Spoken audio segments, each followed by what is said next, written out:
the day. So in terms of spirit of introduction, my name is Rick Simpson.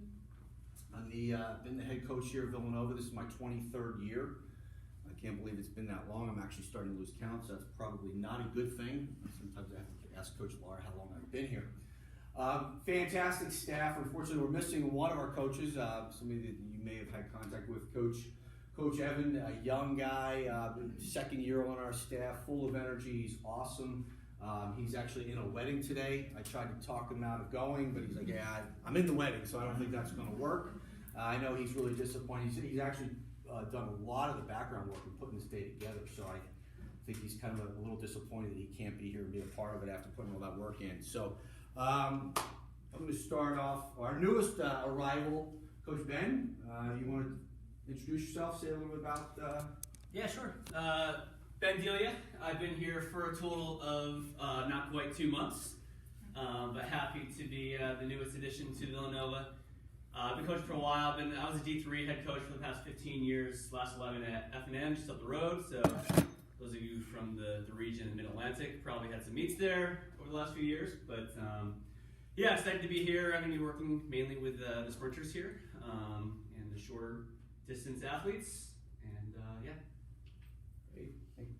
And to my right is a real special person in our program because she not only is a fantastic coach and a huge part of our program, but was an athlete here. So she has a perspective that's far different than anybody else. I did not go to Villanova. I did not swim here, but Coach Laura, she's our associate head coach. Thank you. Yeah, Laura La Rosa actually is my new last name, so you might get emails from McLaughlin. That's also me. But yeah, I graduated back in 2013, so about 9 years ago now, which is crazy. But swam under Rick and had an amazing 4 years, and couldn't even put into words what my experience has been like. So hopefully you guys at least can learn a little bit about who we are today and what we do, and how Villanova is such a special place. And I'm just super happy to be here and back with the program now almost 2 years at this point, so going into my third season. I work primarily with our stroke mid-distance and IMers, so pretty good group, a lot of fun. So yeah, thank you guys so much for coming. We're so excited to have you all. Great. So with that being said, we're going to we're just jump right into it. Sort of, as I said, this will be sort of the 30,000 foot view. If you continue on the process, Villanova remains very high on your list, and maybe you return for an official visit. This is where we really kind of get under the hood and we start looking at the details. Again, in the interest of time, I won't do that now. Our training orientation, basically going through our training program with the student athletes, that can take anywhere from 60 to 90 minutes, depending. So I'm not sure if anybody's really in the mood to hear about training systems for the next 90 minutes. So what we're going to do is we're going to do a very comprehensive summary of our program, of our university. For those of you, I think most of you sitting somewhat early in the process, right? Most, 11th just started school, 11th grade, right? One thing here, Villanova, we pride ourselves on just being ourselves and being transparent.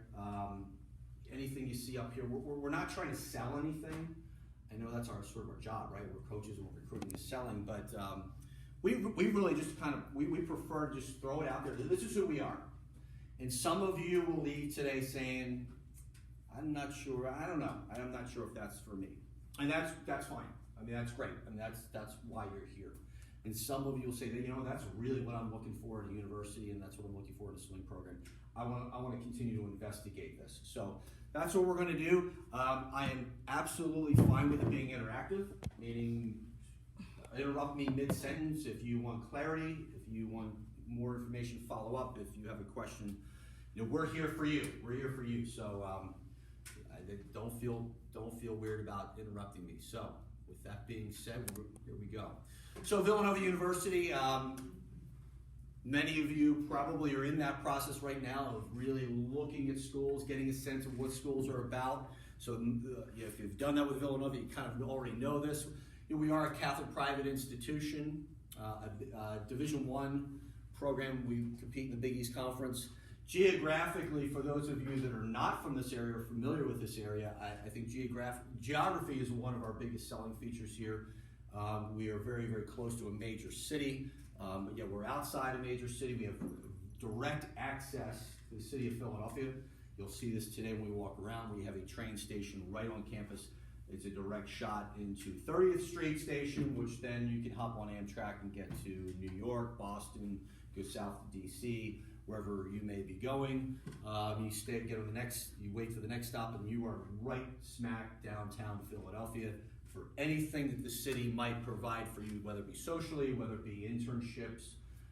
It's just an ideal location. And for those of you that flew in for this weekend, you got the opportunity to see the proximity to the Philadelphia airport.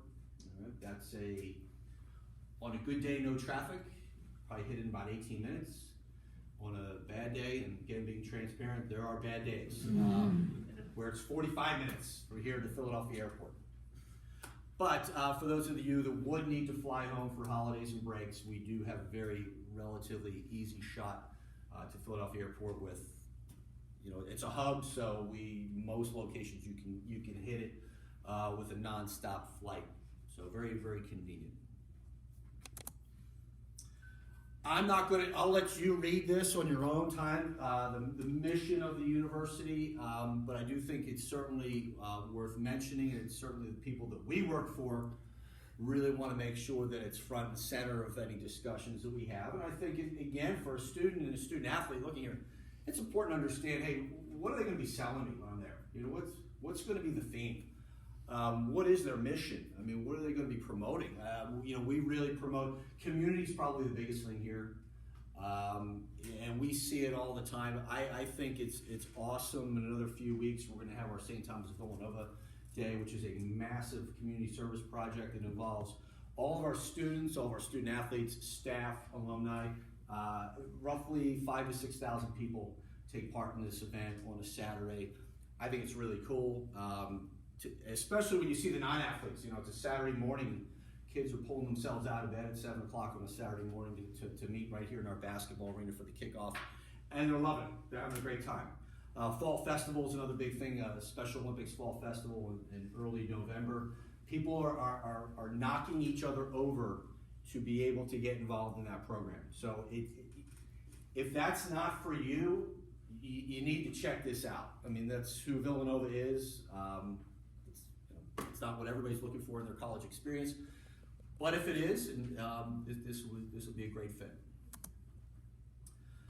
So let's hit on some of the academics. Okay, I think it's really important to understand how our university academically is structured. We are broken down into different academic colleges, and this is really important to understand first, what it is that you would like to study, and then how that would apply to your admissions. So when you're applying to Villanova University, it's really important to understand that you don't just apply to Villanova, you get in, and then you decide what you want to do. You do need to apply into the particular college that you might be interested in. So it might be a situation where a student or a student athlete is admitted to Villanova into the College of Liberal Arts and Sciences, but maybe they're not admitted into the College of Engineering, okay? I think it's just really important to emphasize that. I know that there are certain schools where you get your admissions letter, you look at the list of majors, and you decide what you want to do. It's pretty simple. Here, there is an additional process where you need to apply into that. There are limited spots, especially for some of our more popular majors. I mean, obviously our School of Business, which has a fantastic reputation, very selective. So, it is possible to be a student or a student athlete at Villanova, but not necessarily have admission into that School of Business, what you're looking for, okay? College of Nursing, boy, that is taken off. I remember a time here, again, I've been here for so long, where they were really heavily recruiting for the College of Nursing, and now it is the exact opposite. They're just overflowing, and they've become incredibly selective. And we have a number of nursing students in our program. Law school, obviously that's down the road, and of course we have a graduate program with a whole array of graduate programs, including MBA. the important numbers, again, these are just factual. I don't want to I feel like if I spend too much time on that, we're giving you the hard sell, and we don't want to do that. But I do think as you're looking at schools, what type of a school are you looking for? Are you looking for a major, large state institution with 55,000 students? Nothing wrong with that. That's where I went. I went to a state school with 55,000 students. Here at Villanova, you're getting an experience of more like 6,700 undergraduate students. Student-faculty ratio, 11-to-1. I really like that. I spent a lot of my years as a student sitting in an auditorium with 250 other students and a professor on the stage with a microphone. I think this is really cool when you start to really hear the experiences that our student athletes have and really get personal relationship and connection with their faculty and their staff and get to know them. I mean, they faculty knows who they are, they know they're athletes and they're interested in their lives. Average class size of 23. Again, far different than my experience. Looking back, that probably would have been a little bit more appropriate for me. Graduation rate, this is a little bit inaccurate in the sense that this is kind of the general school. Athletically, we're actually higher than this, believe it or not. And that includes some of our high-profile sports where athletes go on and maybe leave early to go into the professional ranks, whether it be the NBA, the NFL, Major League Baseball. We have a really great reputation of those athletes continuing their education while they're either in the league or after the league, and they walk down the aisle with a Villanova degree, which I think is really, really cool. So that 92% is actually higher for student athletes. Ranking, this is all your fluff. This is actually kind of funny because this just came out last night. We're not top 50. Tied for 51. Got to change the slide. Academic support. This is one of the biggest questions that we get from athletes that are looking at our program. They want to know, hey, as a student athlete, what kind of support will I get? Are there any advantages to being a student athlete? Any resources academically that I will have that maybe other non-athletic students will have? First of all, every student in the school has an advisor attached to your major. Here you get an additional layer of advising, and that's Krista. I'm not even going to try to pronounce her name. I've known her for 15 years, and I just don't even go there. I just call her Krista. She is a former swimmer, not here at Villanova, but she's a former Division I swimmer, so she gets our sport. She is our direct contact, works great with all of our student athletes. Her role basically is advising, sort of at a secondary level, because the advisor of the major sort of is the primary, but advising on, hey, how can I get through from point A to point B, in other words, point B being graduation in biochemistry, and make this work with swimming and my training schedule. She's awesome at that. Coordinates our tutoring program for anybody that's interested. Weekly check-ins, I think it's great. This is to make sure that nothing floats under the radar. There are no surprises. We don't find out right before final exams that we have a student athlete who maybe is struggling in a class. These weekly check-ins keep it all above board, and we're in a situation, and I say we, I'm not talking about it necessarily as coaches, but the resources here within this building are in a position to step in and help that athlete before things spiral out of control. This is probably one of the greatest things that we do here within academic support is just really keeping a close eye on our first-year student athletes and making sure that they're adjusting academically and everything is going smoothly. Help with the schedule. NCAA eligibility. Again, there are a lot of NCAA eligibility issues that are tied to academics, such as number of credits that you've accumulated throughout the year, number of credits that you're enrolled in to make sure that you're a full-time student. You cannot be a student athlete as a part-time student. You need to be full-time student, 12 credits. And progress towards graduation. So at a certain point, you need to be a certain percentage down the road towards graduation to maintain your eligibility. And our compliance office and Krista work very, very closely monitoring that, making sure everybody's okay. As we mentioned, tutoring, big program here. Tutoring is not reserved solely for students that are struggling. We have student athletes that, hey, I've got 5 classes, and right now I've got 4 solid A's, But organic, I've got a B plus, and I want a 4.0. Can I get a tutor? How do I get that B plus to an A so I can close out a 4.0? So it is not solely reserved for those people that are struggling. Right? I think this is great. We try to emphasize this to all of our student athletes all the time. It's unlimited, it's free, so you should absolutely use it. It does not cost the student athlete anything for Krista and her staff to coordinate tutoring services for you. Academic pre-screen. So as we go through this process, there is going to come a point where, to continue the process, admissions is going to want to say, hey, who you're recruiting, can we take a sneak peek? Can we make sure that this is a student or a student athlete that should be pursuing Villanova?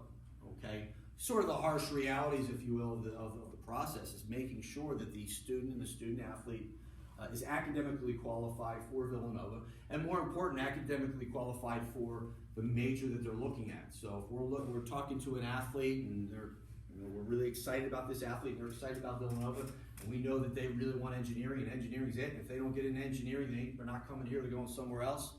At some point, admissions is going to want to kind of take a sneak peek and say, this is workable, you can continue to move forward, or hey, you need to advise the student athlete they need to start directing their search elsewhere. So, not a real painful process, relatively simple, but we generally do that sort of down the road when we have enough academic information, enough quarters, semesters, test scores, and whatnot to be able to present and see where things are going. But yeah, it's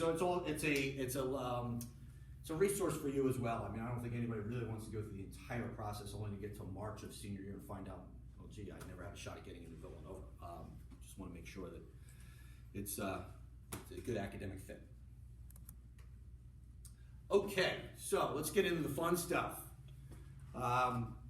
Really kind of get into our program. We'll cover some of the history of our program, some of the philosophies, and we are going to spend a little bit of time going through some of the fine details of the training program. As I said, when it comes to training, as coaches, obviously we can talk about training, we call it talking shop. We can talk shop all day long. That's what we love to do. We'll touch on it a little bit today. I won't get too aggressive because I want to be respectful of your time. Would you like me to? Is that the right order? That's what's next. Okay. Where would you like me? That's fine. Go ahead. So we'll start here. International competition over the history of the program. Having Villanova athletes compete at the international level is a really big part of what we do. That sort of sounds obvious, like, well, sure, wouldn't every school like that? The reality of it is there's a lot of institutions out there where the university leadership and president says, look, we don't really care about what happens outside. We care about your intercollegiate competition and what you do in your conference. Villanova, and I'm talking as an athletic department, has always been very, very open, welcoming, and encouraging of all student athletes to be competing outside of the collegiate model. Our track and field program, huge reputation at the Olympic level, World Championships level. I don't think there's a world-class caliber track championship where you're not going to find a Villanova athlete, whether it's a current Villanova athlete or an alum, competing. Obviously, you have your professional sports and the representation there. The NBA right now is littered with Villanova University former players. Here within our program, World University Games. We've had last 3 World University Games, actually not the last 3, but 11, 13, 15, all were represented by Villanova athletes out of this program, representing various different countries. We have an Olympic tradition. This Olympic tradition, again, goes beyond just the pool. There has been a Villanova Olympian competing in every single Summer Olympic Games since 1948. We have not missed one yet. And Villanova Swimming and Diving has also been a part of that tradition, which we're really excited about. Most recent Olympian was in 2008. History of the program, we've had 6 swimmers from this program competing in the Olympic Games. We've had a coach on Olympic staff.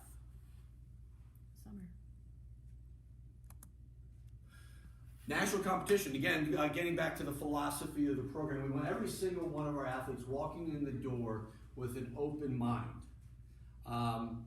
As you're looking at schools, if you are looking for a situation where they really just are not interested in doing anything beyond the conference, there's nothing wrong with that, by the way. That's fine if that's the way it's modeled. But here, for our athletes, the first goal meeting you have with me or any of the coaches, we're going to be talking about, well, okay, let's look at the bigger picture. We'll even be asking those questions during the recruiting process. Let's look at the bigger picture. Walk us through your 4 years here and what you would ultimately like to see and what you would like to do. We're certainly hoping, well, my goal is to make NC2As, or my goal is to make Olympic trials in 24 or 28. These are the conversations that we like to have. Does it mean every single one of our athletes does it? No. Does it mean that we don't want anything to do with you? No. But I think it's important as you're making a decision, what are the conversations in the room? What are the coaches going to be trying to promote? Where are they going to be trying to push you in your goals? It's going to be beyond just conference championship.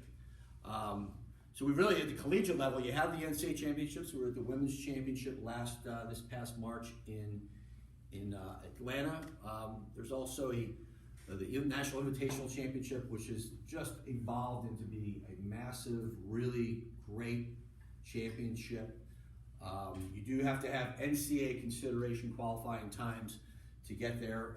Again, we had 4 athletes there last year. We had 6 compete in 2019. 2020, we did not go, thank God. They pulled everybody into a meeting Thursday night, right before finals, and said, after tonight's finals, meets shut down. This is when every conference basketball championship and everything was getting canceled for COVID. People swam one day and had to get out of there. Thank God we weren't there. We were considering going. I don't know why we didn't, but I'm glad we didn't. I heard it was horrible. Big East championships, being a Big East school, obviously, when we put together our champion or our academic and our competitive schedule and our training schedule, this is a big date on our calendar, okay?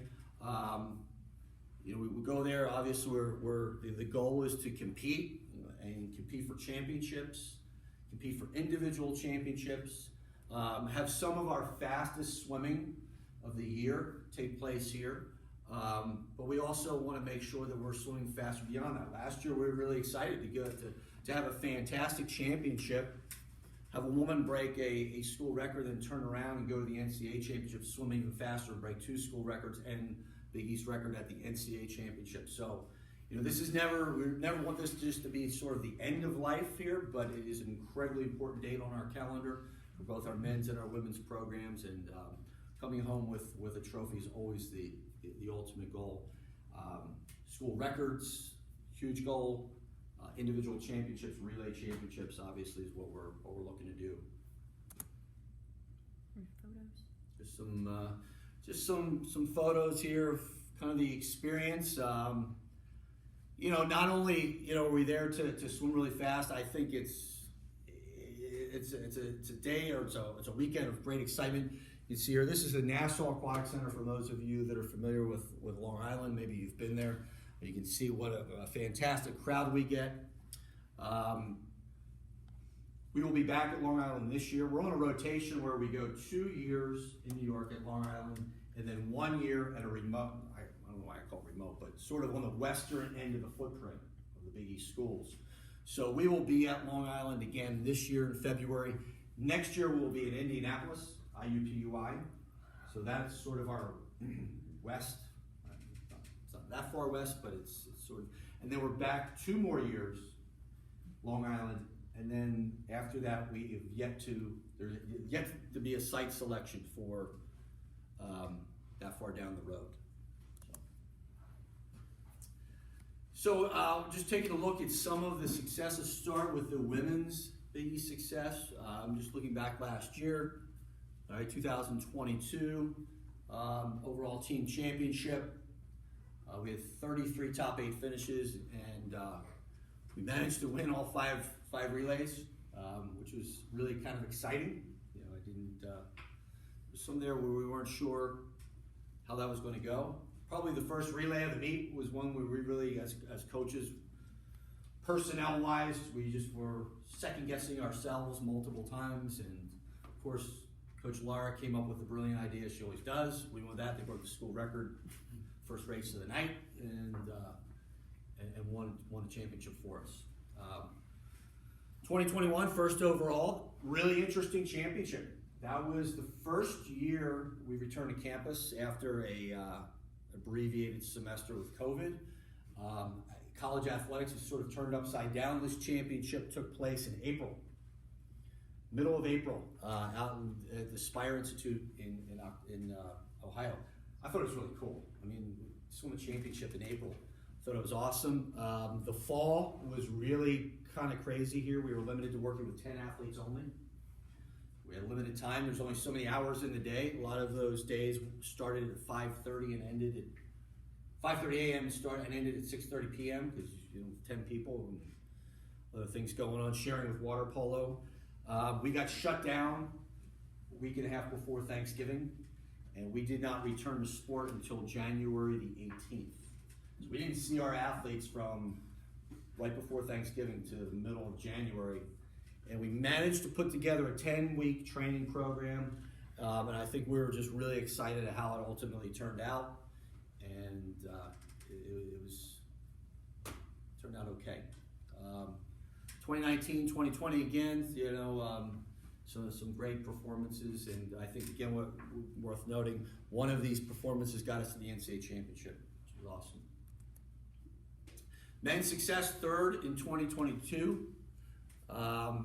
19 top 8 finishes. A really big goal for our men's program, especially when we're talking to prospects. How quickly can we get all 3 of your individual events the top 8 level? Obviously, if you have times that are already there, that's going to be super attractive. If not, it's a look of how progression-wise, how quickly can we get boost that number as high as possible. Second overall in 2021 in April, all right, 29 top 8 finishes. 2020, we were 4th overall, 23 top 8 finishes. And then in 19, we had 23 top 8 finishes. So again, we already talked a little bit about some of our additional competitions. If you go down, we have a team room where we have all of our meetings, and we have a wall that is dedicated to competitions outside of collegiate competition. And it's kind of cool because people come in there and they kind of look and they say, how do I get my picture on that wall?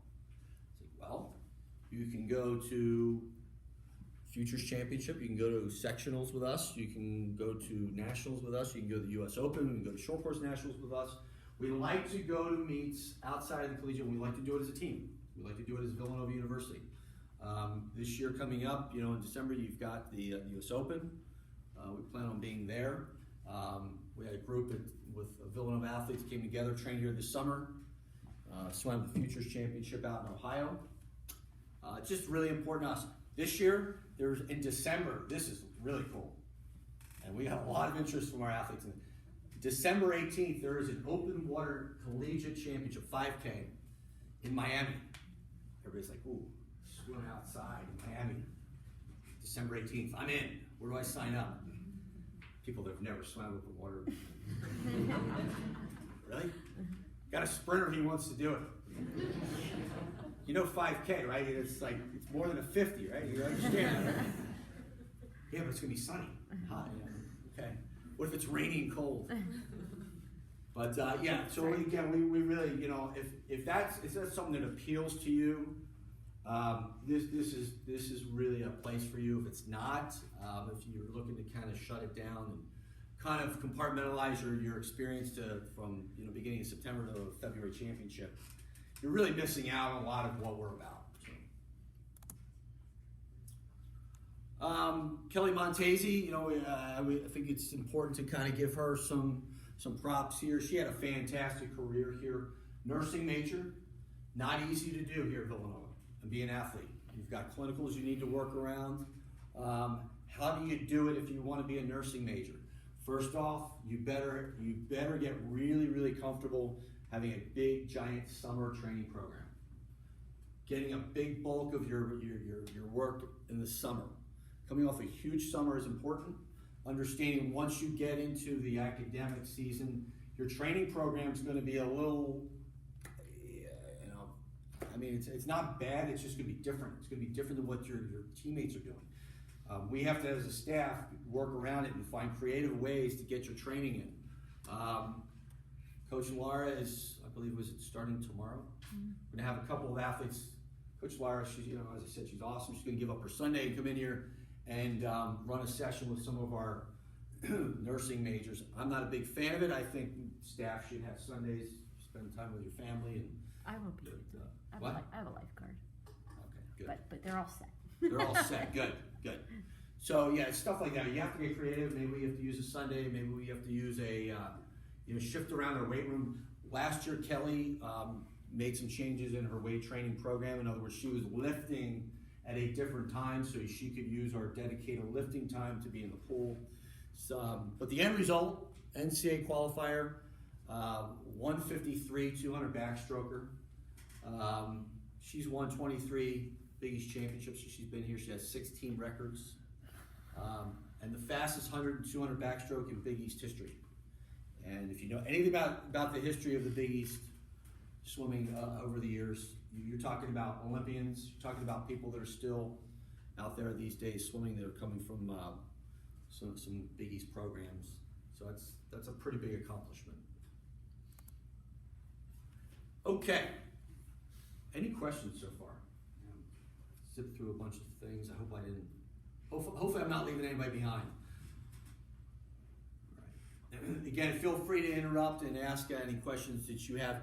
So this is a document that we would, on an official visit, we'd start here, we'd go through, and we would really dissect this and get into the weeds and really make sure that you understand exactly what we're doing and why we do it and how we do it. Training phases, this is, I think all 4 coaches on the staff love this kind of stuff.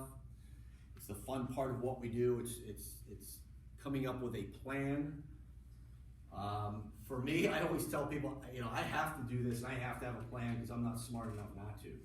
It's as simple as that. I will get lost and I will sit back after a taper and shave meat and I'll look and say, well, we didn't do enough of this, we didn't do enough of that. Oh, totally missed the mark on this.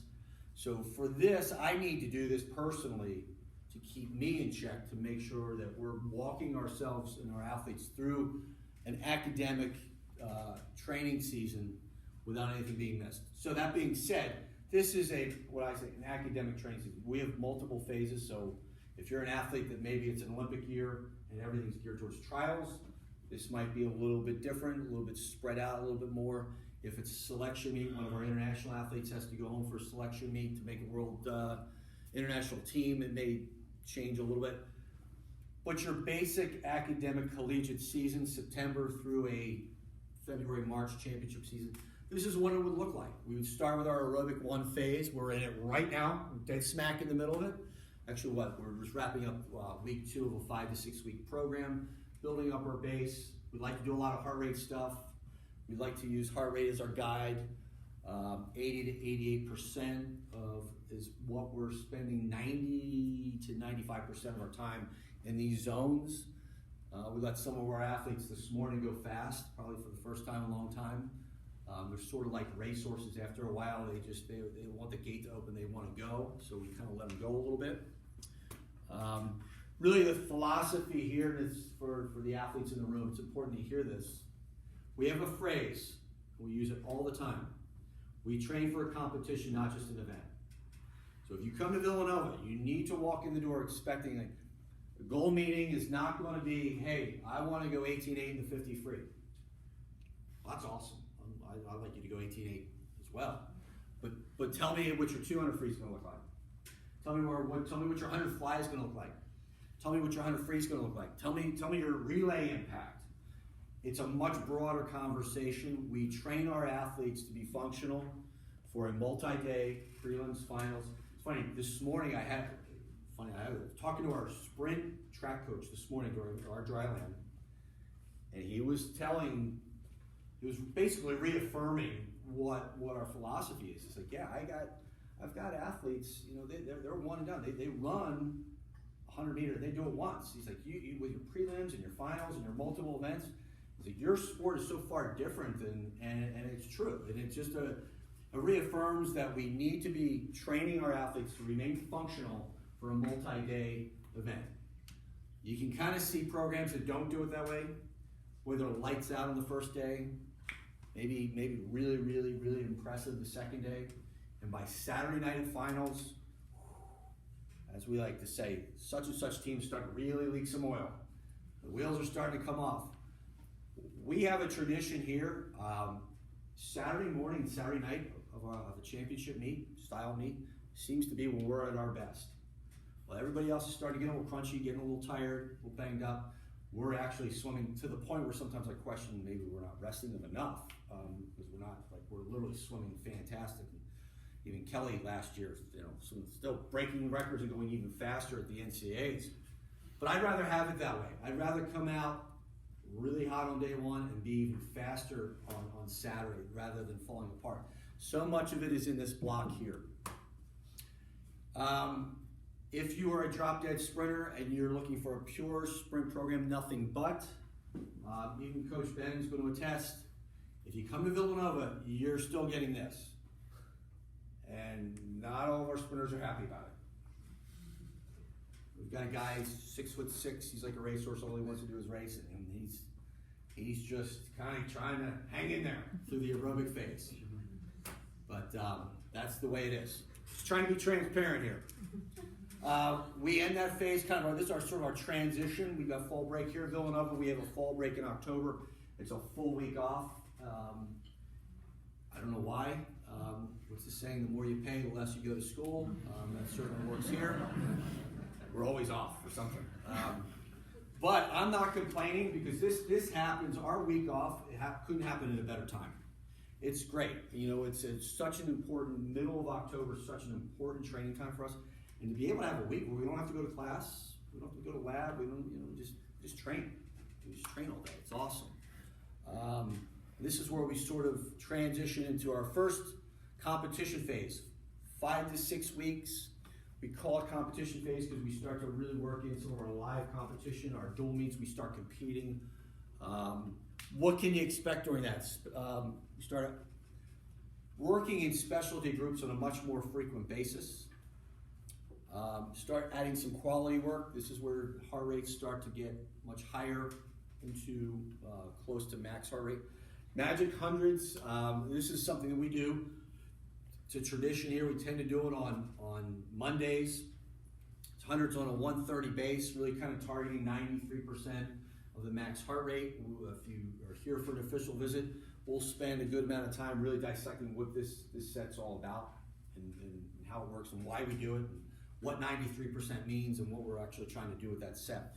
We will introduce that on this Monday to our athletes. Our first-year athletes have not done it yet.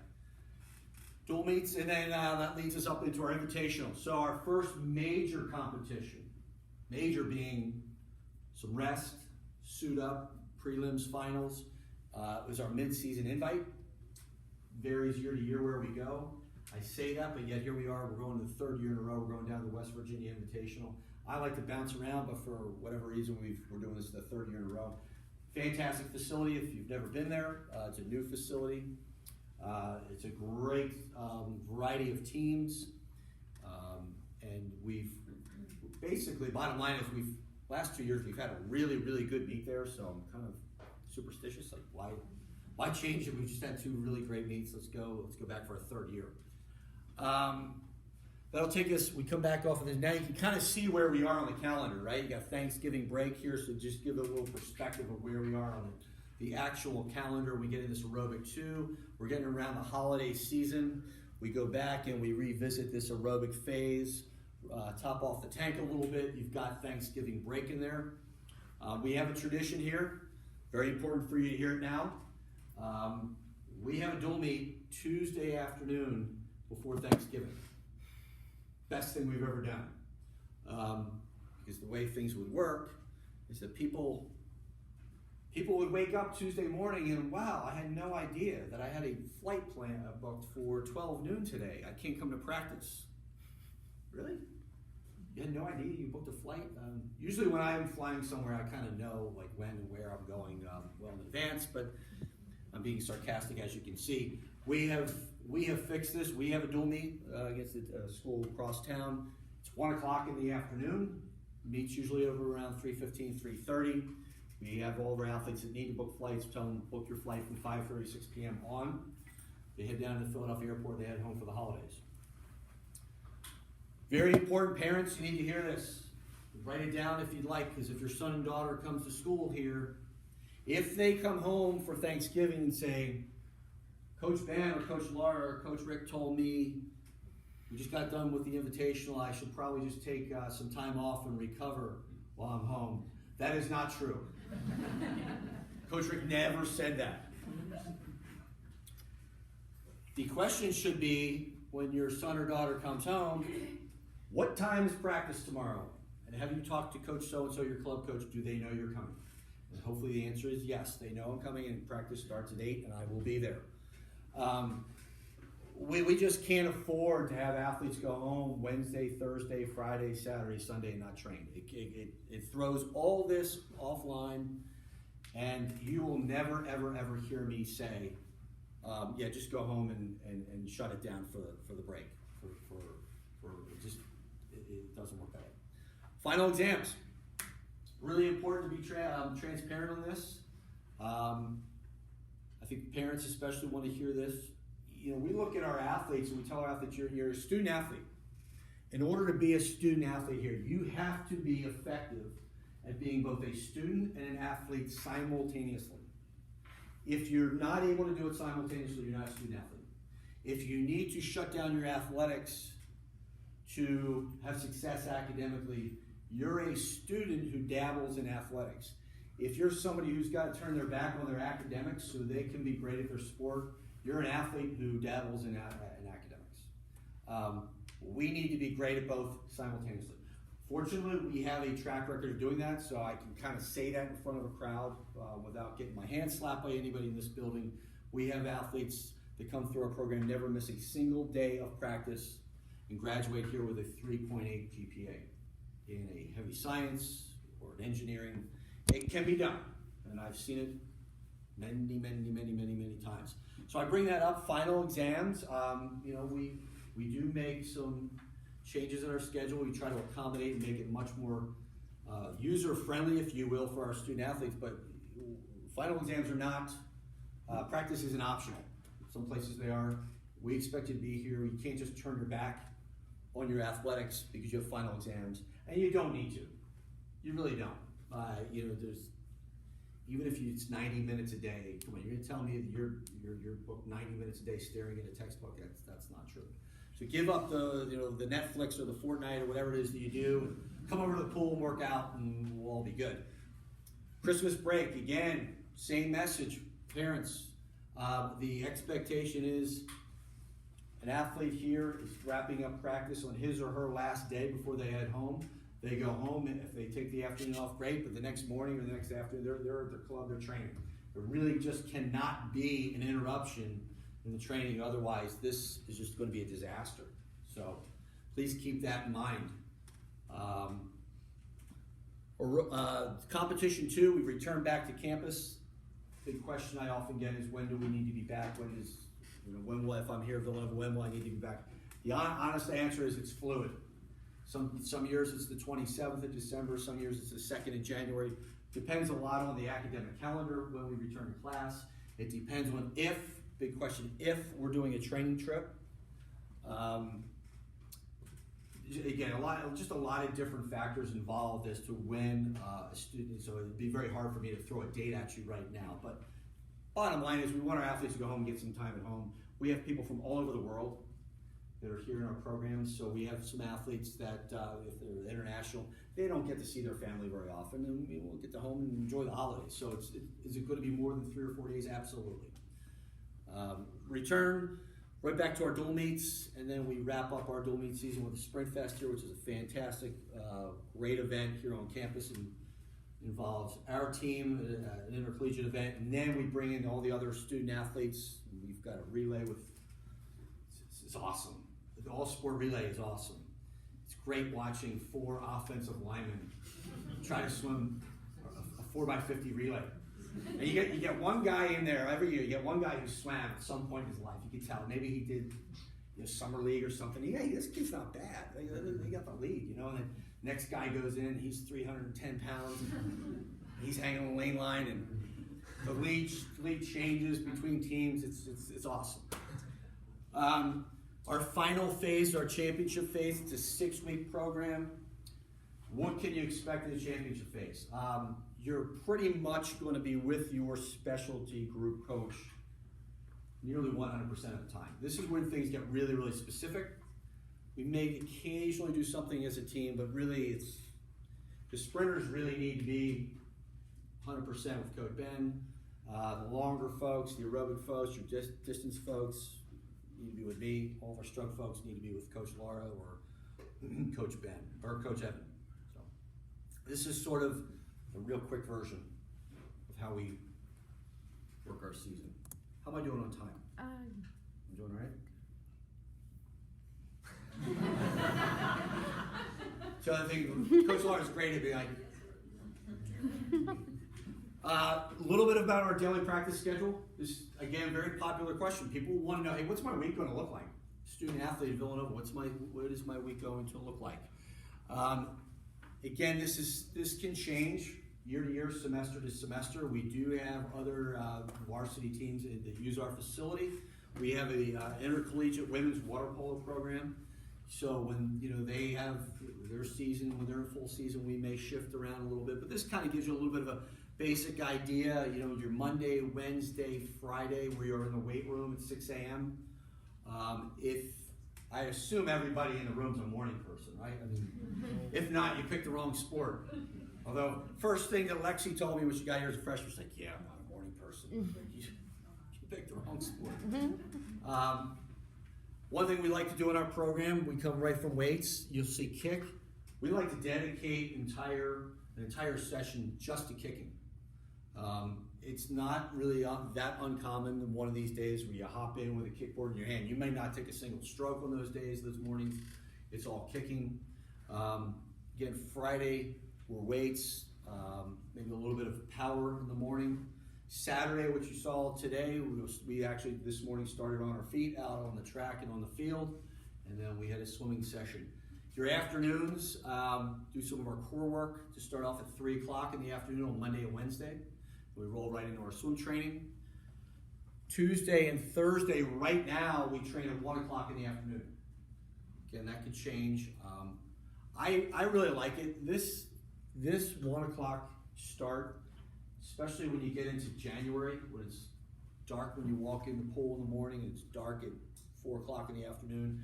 Getting our athletes through and out of here by 3:15, 3:30, I think just psychologically it helps, and you're kind of way ahead of the day, if you will. You're done and get a jump, and maybe even get to bed at a decent hour.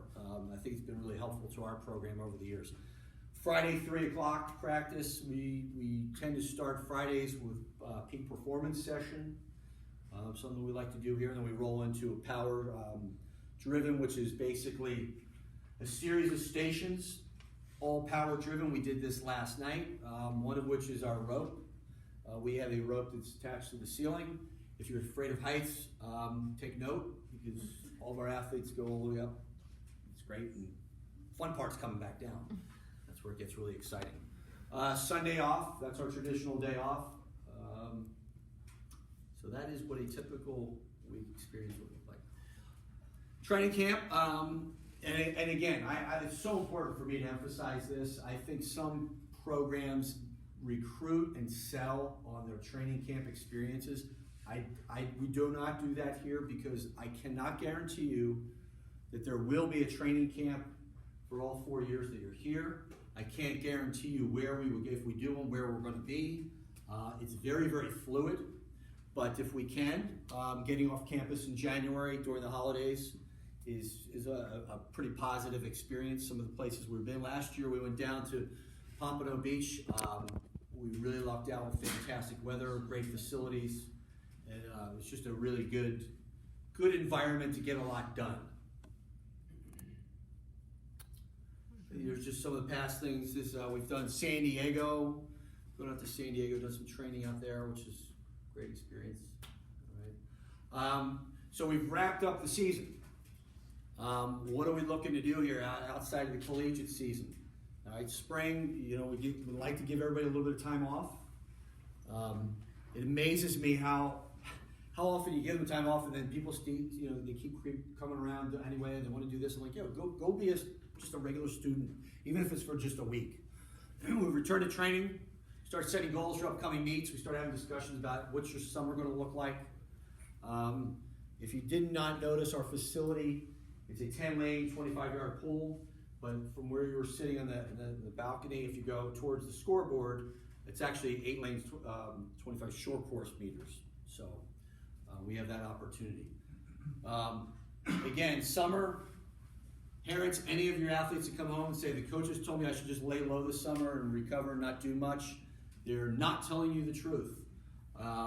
Really, if you want to keep the progression going, if your goal is for 4 years is to continue to progress and have a great freshman year, but I want to have even a better sophomore year, a great sophomore year, I want to be even better third year, better fourth year.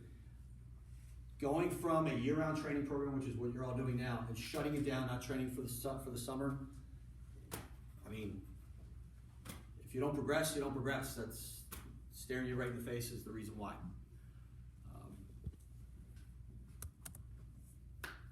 So program goals, all right, and a lot of these goals, please, these are sort of coach-driven. I really prefer that our actual real hardcore goals are designed and driven by the athletes themselves. I have found that you put athletes in a room away from coaches and they start to have discussions about what they want to do, there's much more of a buy-in. But when I say program goals, a lot of this is driven either by coaches or even by the university. What does the university, what does Villanova University expect from us? This is kind of what we're always striving towards. I feel like if we're hitting some of these bullet points, our university is satisfied with what we're doing as a program. So we need to make sure. And then you'll see this a lot of places, team first. It's kind of philosophical in nature, but we'll talk about that in a second. Really just making sure that everything you do when you're setting your individual goals is making sure that your team goals come first, your individual agenda comes second. That leads us to team culture. Okay, so the champ piece here stands for communication, honesty, accountability, managing, being a pro, communication. Once you get here, we like you to be more of an adult in terms of being able to have really good adult-to-adult conversations with your coach.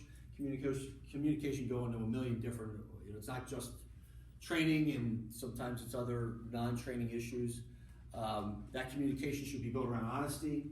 If you're not having candid, honest conversations with your coach about what you want to do, things aren't really going to work out very well. Accountability, something that we really emphasize here is personal accountability from our student athletes. Ability to manage yourself, manage your time, manage yourself physically, manage the academic to athletic balance. And then of course, just being a pro, treating this sport, your sport, as though you're a professional athlete. Treating it as though you're making $2 million a year to do it, and if you don't handle it correctly, you're going to lose your contract. That's sort of the mindset that we want. We really will dissect that much more heavily when you're here on an official visit. Triple Crown, something that we really pride ourselves on. The Triple Crown as a goal. The Triple Crown is winning a championship, so being the #1 team in the conference. Having the highest grade point average, that's a big competition in this building of the 24 intercollegiate sports here. Who has the highest GPA? That's a goal that we have achieved on numerous occasions. And then being the team that's most active in the community service program. That's sort of a hard one to really pinpoint, but the woman who oversees that program does a very good job of being honest with me as to how we're doing. And she's not afraid to tell me, yeah, I think women's softball is doing a little bit better than you guys this year. So we always want her to say, yeah, there's no team that's close to what you guys are doing. That's the Triple Crown team first. Again, the ability to check your individual agenda at the door and really put the team first. And then, of course, the family culture. That's the biggest cliche in athletics these days, right? Everybody's a family. I really think it's important, and we try to do this here, spending time with, no family's perfect. Family isn't about being perfect. It's about unconditional commitment to one another, even if it's not our best friend or somebody that we really connect with. We're still there as a family. This picture here is one of my favorites. This is from a few years ago. Our Labor Day picnic. This is at my house. I really like to blend the team and our athletes with my own family. These are my kids here, my daughters. The way I look at it, the best role models that they have are the athletes that are in our program. The more I can get Villanova Swimming Divers around my 3 kids, the better off we're going to be. So, I love to have stuff at our house, love to have the team over. All right. I do want to touch on this real quick. And I think this is one for the parents. And I always want to try to find a way to say this so I don't come across as inappropriate or even rude or arrogant, but we really promote independent growth here. Okay?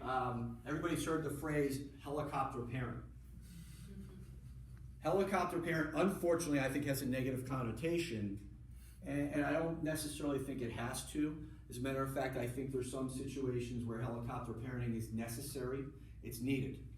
I look at my own 3 kids and I say, my oldest, if the way things, they're younger, she's 13, the way things are now, if things don't change, she'll go wherever to school, she'll go to California or wherever. I'll pull up to the airport, she'll just hop out, grab her bag and say, see you at Thanksgiving, and when she'll walk, and I'll see her Thanksgiving. My middle child will probably, the way things are going, be somewhat independent, and will probably want to be a little bit more connected to home. I wouldn't be surprised if she goes to a school that's commutable. My 3rd daughter, if things don't change, she's going to need helicopter parenting. I mean, it just is what it is. And I don't say that in a bad way. Am I right? I mean, she's going to need a little bit more parental involvement, or things could go off the rails real quick. She's only 8. But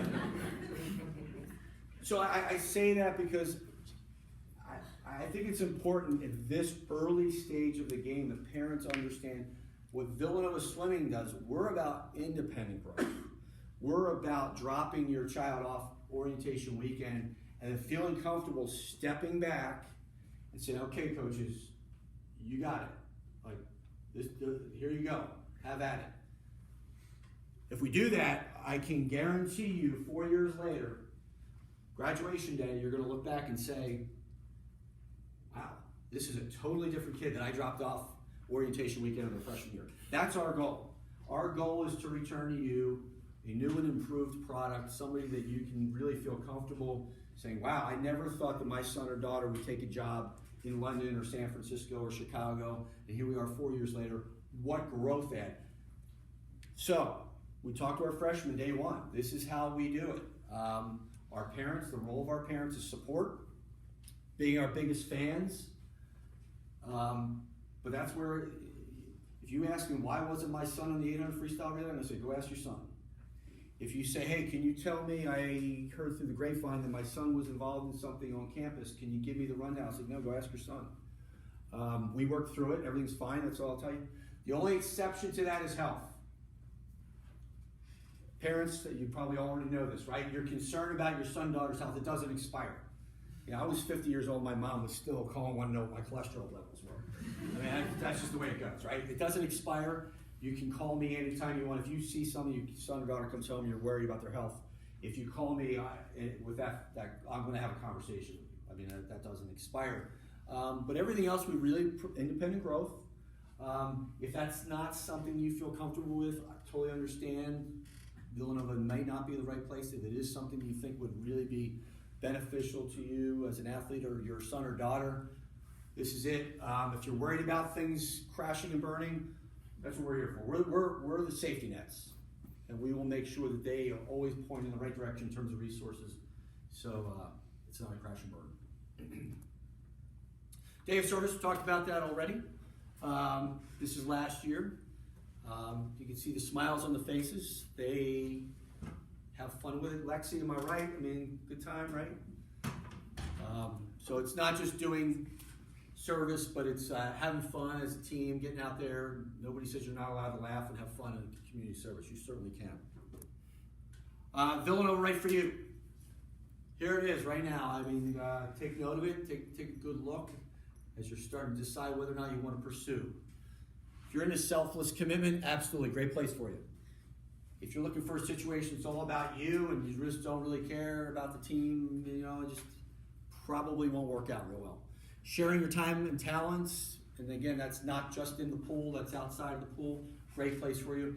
This is just all about your individual agenda, what you're looking to do, may not be the best. Independent growth, we just talked about that. You know, being a grown-up, getting a little help from us in the beginning, but then letting you really operate here for 4 years as an independent adult, doing adult things, this is great for you. If you're not interested in taking any accountability whatsoever, probably not the best place. The 3 S's, school, swimming, and social. Here, school and swimming got to be number 1 and 2, which means the social might suffer a little bit. Doesn't mean it goes away. Doesn't mean it goes away. Lexi, you have fun, right? You ever been to a party here yet since you've been here? Yeah, probably last night, right? Certainly tonight. We want our athletes to have fun. We want them to have a college experience. But academics and athletics got to run a strong 1 and 2 with this taking the back seat. Character, you know, it's such a cliche in college athletics, recruiting character. Character is so important. We have found as coaches the character piece also equates to coachability. People that have solid character are really coachable. I've also found people that are struggling with character tend to be uncoachable, and then the results speak for themselves. And when it all costs, no. I mean, character is going to come first, and then of course we've talked about it a few times. You have to be okay with the community mission here, not just simply an individual mindset. Let's hit this at the very end before we wrap up the day. Perfect. All right? That's it. I didn't do too bad, right? You did good. Questions?